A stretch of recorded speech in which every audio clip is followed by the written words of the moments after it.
Hi, friends. This month's story came from my daughter Rory. You probably know the story of the boy who cried wolf, or have listened to one of my previous adaptations of it, where a boy gets bored and lonely watching his sheep flock high up on the mountain and runs into town crying, "Wolf!" so that everyone comes to rescue the sheep, only for them to find out he has been tricking them. The boy pulls this prank several times until at last a wolf really does come after the sheep, and none of the townsfolk believe him, and none of them will come to help. This is a less sad play on that story based on our cat Bingley, aka the cat who cried food. Our cat Bingley is an incredibly fluffy orange tabby who joined our farm almost exactly a year ago. He was about a year old when we adopted him and had never seen a dog, let alone lived with 5 gigantic ones. We kept him isolated in a bathroom so that he could hear and smell the house as he got used to being here, including the other cats and dogs, while we also treated him for fleas and other parasites, and then gradually began introducing him to our menagerie. We quickly learned that he loves being petted, tolerates being held and carried around like a baby by Rory, though he does complain about it, and that he is an absolute fiend for wet food and cat treats. In fact, Bingley loves food of all kinds. And as we opened the bathroom door more and let him integrate with the rest of the horde, he developed a very consistent habit. Every morning, as soon as he decides it is time for us to get up, he runs through the house absolutely yowling. He will come to each bedroom with his complaints. "It is time to feed me. I need food. Excuse me, madam. Did you know it is time for my breakfast and there is no food? I am starving. I am dying. There is no food."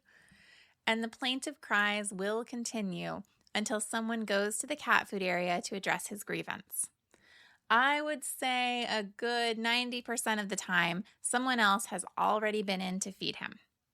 As in, the bowl is already full, and Bingley just wants someone to come in with him to look at the bowl as he eats and say, "Yes, yes, Bingley, there is food. By all means, enjoy your breakfast." I will note, since I work from home, that first thing in the morning is not the only time when Bingley runs this particular scam. He has his breakfast and then goes about his day, usually in an exhausting rotation between an armchair in the living room where he sleeps, to the pastures where he sleeps in the sun, to a sunspot on the dining room table where he sleeps, and so forth. At some point, Bingley will decide it is time to eat again, and heaven forbid I happen to be on a work call or otherwise occupied, because when I fail to respond to the plaintive yowling immediately, he runs around the house looking for someone else who will actually attend to the fact that, did you know, he is starving to death in front of our eyes. Eventually, my call will end, and I'll get up to go to the bathroom or refresh my coffee.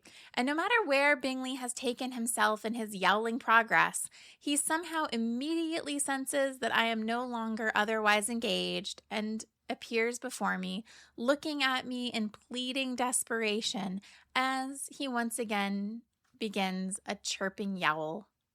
And as with his breakfast, I go to check with Bingley, who dashes ahead of me, and I find a full bowl. As Bingley delightedly begins scarfing down his food, I sigh and add an extra scoop of food, just so that the bowl is as heapingly full as he prefers, and go back to my work. It was during one of these morning sagas, when I knew very well that the kids had already fed him and Bingley just wanted me to get up and go look at his food with him while he ate, that I sighed and said, "Bingley, I just want my coffee this morning. I am not going to get up and go look at your full food bowl with you. You and I both know perfectly well that you have been fed already." Bingley responded, "Meow," in an offended tone and ran over to Rory to bemoan my refusal. Rory said, "Bingley, you are the cat who cried food. You keep tricking us." And thus, Bingley earned a new nickname and this story. Unlike the boy who cried wolf, we are usually willing to go look at Bingley's food bowl with him, but we go into it with a resigned smile, knowing that it is almost certainly going to be a trick. Very, very occasionally, he actually does need food added to the bowl. But most of the time, he wants us to stand and admire his food and give him a pet from his head to his rump while he feasts. I don't see him losing this nickname anytime soon. That's a quick one for this month.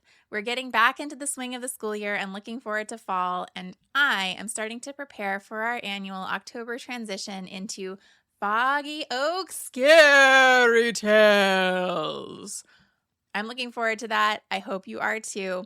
You can follow us at Foggy Oak Fairy Tales on Instagram if you want to keep tabs on the farm in the meantime, and I will see you next month.